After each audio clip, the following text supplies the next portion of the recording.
ကျွန်တော်အချိုးစားလေးက90လေးထားပေးရမယ်ဒီပြီးတော့ချက်တာ90လေးထားပေးမယ်ထားပေးပြီးတော့6ကိုခွန်မတင်ထားပြီးတော့6ကိုဘေးကိုကားမယ်အသက်ရှူပြီးတော့အသက်ရှူပြီးညှစ်ပြီးကားမယ်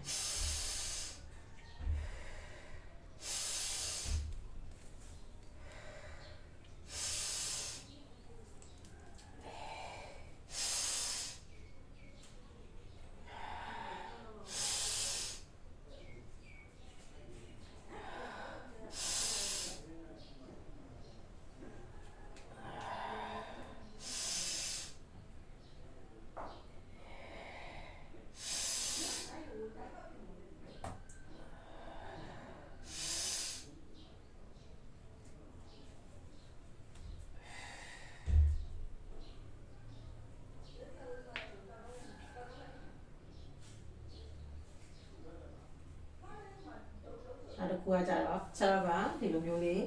90လေးထားမယ်တင်မအတွက်ကစားတာအသက်ရှူမယ်အသက်ရှူပြီးတော့ပေါင်နေခြေစလုံးတွေတင်းနေကိုညှစ်ပြီးတော့ကော့တက်သွားမယ်ရှူ